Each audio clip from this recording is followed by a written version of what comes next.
নমস্কার, আমার politics topic চ্যানেলে আপনাদের সবাইকে স্বাগত। যারা আজকে নতুন দেখছেন তাদের কাছে একটাই বিনীত অনুরোধ, আপনারা আমার চ্যানেলটিকে সাবস্ক্রাইব করে পাশে থাকুন। আর যারা দীর্ঘদিন ধরে দেখে এসছেন, আমাকে সাপোর্ট করে এসছেন, তাদেরকেও আন্তরিকভাবে হৃদয় থেকে ভালোবাসা জানাই, শ্রদ্ধা জানাই। পাশে থাকুন এবং যদি কোনো ভুল ত্রুটি পান, আপনাদের মতের সাথে না মেলে, সেটাও আপনারা কমেন্টে অবশ্যই জানাবেন, সেই আশাতে থাকবেন। এবং আমি এই পলিটিক্স টপিকে যেসব ভিডিওগুলো তুলে ধরি আপনাদের সামনে, তাই বাংলার থেকে বিশেষ করে সমাজের কথা, মানুষের কণ্ঠস্বর, মানুষের কথাই আপনাদের সামনে তুলে ধরি। যদি মনে হয় যে কোনো একটা ভুল শব্দ বেরিয়েছে বা ভুল কিছু বলে থাকি, আপনারা অবশ্যই কমেন্টের মাধ্যমে জানাবেন, আমি আমার ভুল শুধরে নেব। যাই হোক, আজকের যে অনুষ্ঠানটি করতে যাচ্ছি সেই অনুষ্ঠানটি হলো, বাংলায় আপনারা দেখেছেন পালা পরিবর্তন হয়েছে, পালা বদল হয়েছে। পালা বদলের পরে জনরোষ বলে যা নাম দিয়েছে শাসক দল, মোদ্দা কথা হলো সেই জনরোষ না এটা প্রতিহিংসা, এটা নিয়েই আজকের ভিডিও বা আজকের অনুষ্ঠান বলতে পারেন। তাই যাই হোক, কথা না বাড়িয়ে এই জনরোষ না প্রতিহিংসা সেই নিয়েই কিছু কথা আপনাদের সামনে তুলে ধরছি। আপনারাই বিচার করবেন এবং আপনাদের কমেন্টের মাধ্যমে বুঝতে পারবো যে আমি সঠিক বললাম না ভুল বললাম। আপনারা অবশ্যই কমেন্টে জানাবেন এবং কেমন লাগলো অনুষ্ঠানটা সেটাও জানাবেন। দেখুন, পালা বদল এই জীবনে প্রথম হয়নি। আপনাদের যারা মোটামুটি 50-60 বছর বয়স, তারা অনেক পালা দেখেছেন বদল হওয়ার। এরকম প্রথম 2011 সালে দীর্ঘদিন 34 বছরের পর যখন পালা বদল হয়, সেটাও দেখেছেন, বাম শাসন পতন হয়, তারপরে তৃণমূল সরকার গঠন হয়। তখন কি কি ঘটেছে সারা বাংলায় সেটাও দেখেছেন। কিন্তু তার পরবর্তীকালে যতগুলো ভাবে জিতে এসছে টানা 15 বছর, কি হয়েছে না হয়েছে আপনারাও দেখেছেন। হ্যাঁ, একেবারে যে কিছু হয়নি তা বলবো না, প্রতিহিংসা তখনও হয়েছে, কিন্তু তার একটা লিমিটেশন ছিল এবং প্রশাসনও কিন্তু অনেকটা তার জন্য ভূমিকা ছিল। কিন্তু আজকের দেখা যাচ্ছে তৃণমূলের যারাই কর্মকর্তা বা একটা সমর্থক বা কোথাও একটা বুথ সভাপতি বা কোথাও চেয়ারম্যান, কোথাও একটা কাউন্সিলর, বিধায়কদের কথা আমি বাদই দিলাম, কেননা বিধায়কদের আপনারা পাচ্ছেন কোথায়? বিধায়ক তো এখন সব ভালো তৃণমূলে গিয়ে যুক্ত হয়েছে। সেখানে যারা কাউন্সিলর আছেন বা চেয়ারম্যান আছেন বা পঞ্চায়েত সদস্য আছেন, পঞ্চায়েত সদস্য আছেন এবং সমর্থক আছেন বা বুথ সভাপতি বা বুথ কর্মী যার সমর্থক, সবাই কি দুর্নীতির সাথে যুক্ত? একবার বুকে হাত দিয়ে বাংলার মানুষ বলুক তো। যদি তাই হতো তাহলে বাংলার বুকে এত উন্নয়ন হতো না।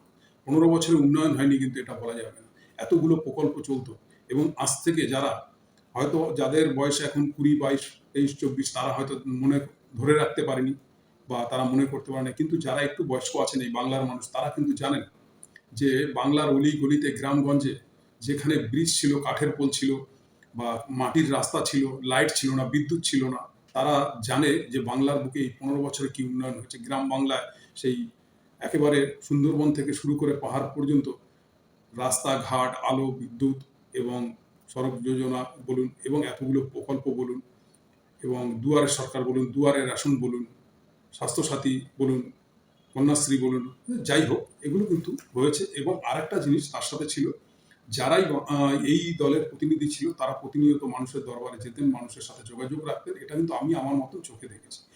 এবং তারা কিন্তু যেরকম রাজনৈতিক কর্মকাণ্ডে যুক্ত ছিলেন, তার সাথে অনেক সামাজিক কাজেও কিন্তু যুক্ত থাকতেন 12 মাস, এটা অস্বীকার করা যাবে না। এইবার বলবেন যে আপনি তো দাদা বলে যাচ্ছেন একেবারে যেন সব সাধুবাদ, সব ভালো ছিল।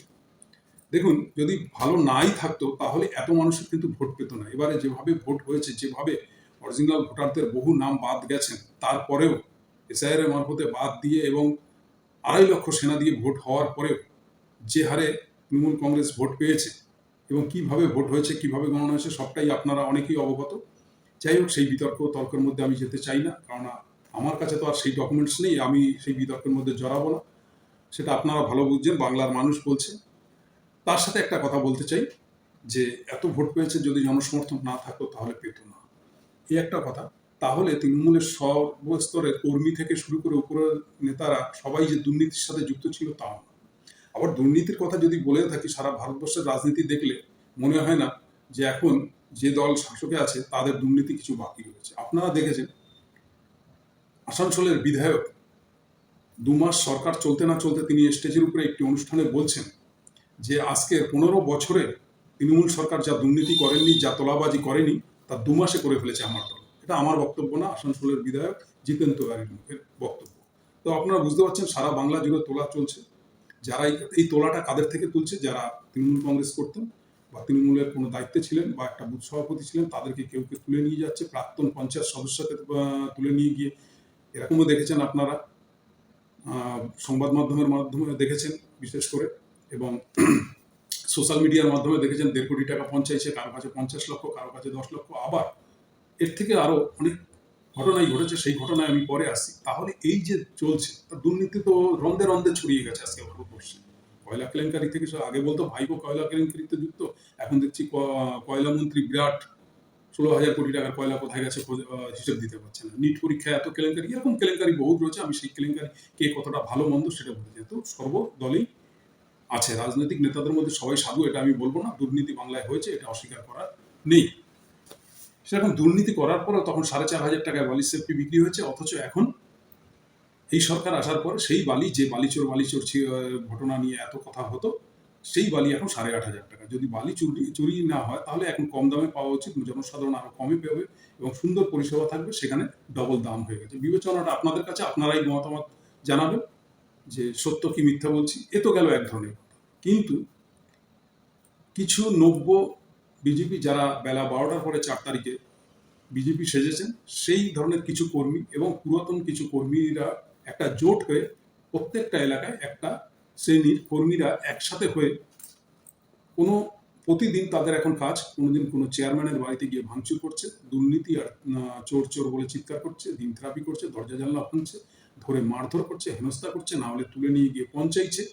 বা এরকমও ঘটনা আমি নিজের চোখে দেখেছি যে দরজা জানলা ভেঙে ঢুকে ঘরের জিনিসপত্র ভাঙচুর করে, সোনা গয়না টাকা পয়সা, দিনের বেলাতে বেলা 12টা যখন বাজে সেই সময় সর্বস্ব লুট করে নিয়ে যাচ্ছে ওপেন সহ দিবালোকে সবার সামনে, এবং তারাই আবার ভিডিও করে সেগুলো সোশ্যাল মিডিয়ায় ছাড়ছেন এবং বেধারক মারধর দিয়ে কোনো একটি বুথ কর্মীকে, তৃণমূলের একটি বুথ কর্মী সমর্থককে মারধর করে, তাদের পরিবারের সবাইকে হেনস্থা করে, মহিলাদের গায়ে হাত তুলে নানা রকম হেনস্থা করে, নানা ধরনের অপবাদ টেনে এনে, যেসব যারা অপবাদ দিচ্ছে, যারা কেস দিচ্ছে, তাদের সাথে দূর দূরান্ত তাদের সাথে কোনোদিন পরিচয় ছিল না, এমনকি ওই বুথকর্মী তাদের কোনোদিন মুখও দেখেনি, অথচ সেও এসে বলছে আমার থেকে 1 লাখ টাকা নিয়েছে।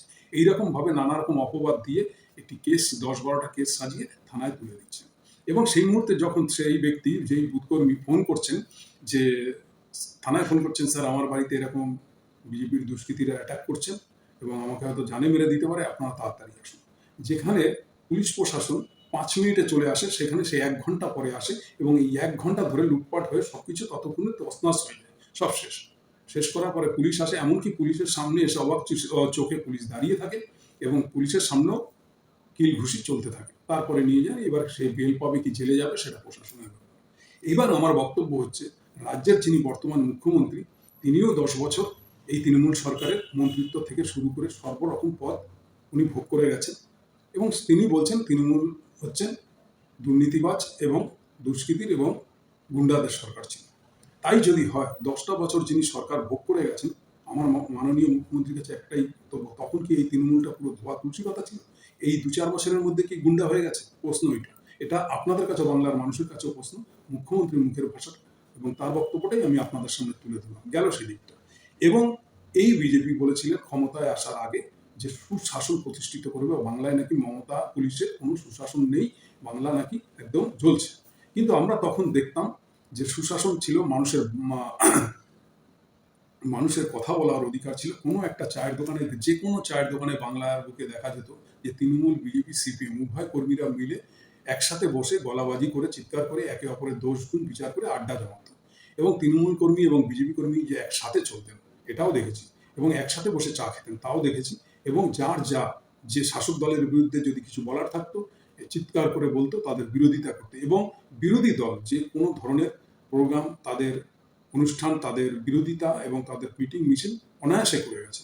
কিন্তু আজকের বাংলার বুকে দেখা যাচ্ছে যে মিটিং মিছিল করতে গেলে পুলিশ বেশে বিজেপির দুষ্কৃতী চলে যাচ্ছে এবং লাঠি সোটা নিয়ে মারধর করছে এবং ইট পাথর ছুটছেন, এবং মুখ্যমন্ত্রী বয়ান দিচ্ছেন, না ওখানে দুষ্কৃতী ছিল, এইটা করতে দেওয়া যাবে না, ওটা করতে দেওয়া যাবে না, এরকম অনেক রকম গল্প চলছে এবং তিনি বিধানসভাতেও বলছেন। যাই হোক, এটা তো গেল এক ধরনের।